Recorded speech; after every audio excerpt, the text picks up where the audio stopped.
Coffee, please.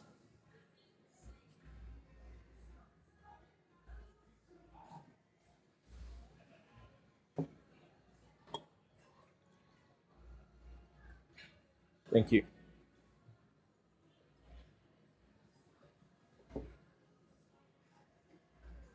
Psalm 23, David says, "Though I walk through the valley of the shadow of death, I shall fear no evil." The valley. It is a depression or an extended canyon that goes in one direction. It seems like it could go on forever. Thing is, we all go through these valleys. You may be entering a valley, you may be in the middle of a valley, or you may be about to leave a valley. And the valley comes in so many different shapes and forms. It could be the loss of a friendship. It could be the metaphorical death of a dream or a missed opportunity. Or it could be the very real death of a loved one. Basically, it is something that ceases to exist in our life as we know it. Ecclesiastes says, there is a time for everything. There's a time to laugh and a time to cry. It is that mourning season, that season of pain.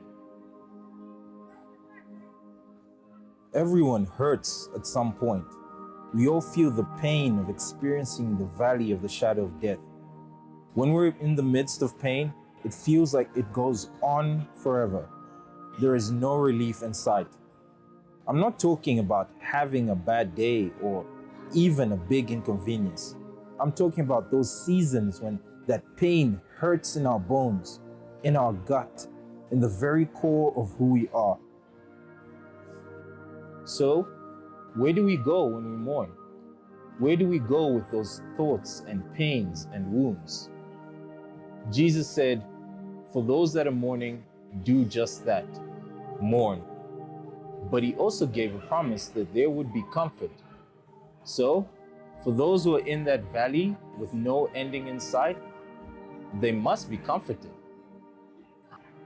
And we want to help. We want to be there for people, but in reality, there are really no words to say for someone who's sitting in that mourning booth. We try to tell jokes. We think that laughter should lighten the mood. It doesn't always seem to work. If laughter is the best medicine, then why does it sting all the more in the valley? Others try to offer perspective. We really don't know what to say, so we trade off on some counseling.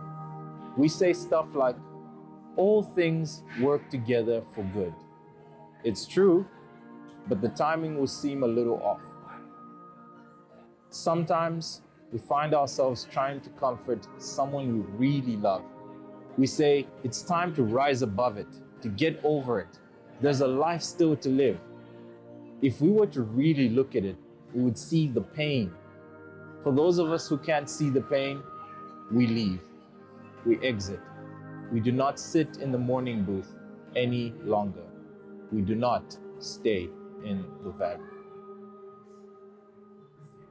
Everyone must take their turn in the mourning booth. However, we shouldn't have to do it alone. Paul calls out the cry for the followers of Jesus to mourn with those who mourn. Carry one another's burdens. We must get in close proximity of the person in pain.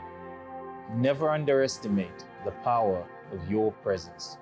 When a person is seated in their mourning booth, there is something eternal by gently and quietly taking a seat next to the wounded. St. Francis said, share Jesus with others, and if you have to, use words. See, you don't have to use words at all. It can make all the difference to have someone sit with you in the pain, the hurt, and the sorrows. It is a holy response.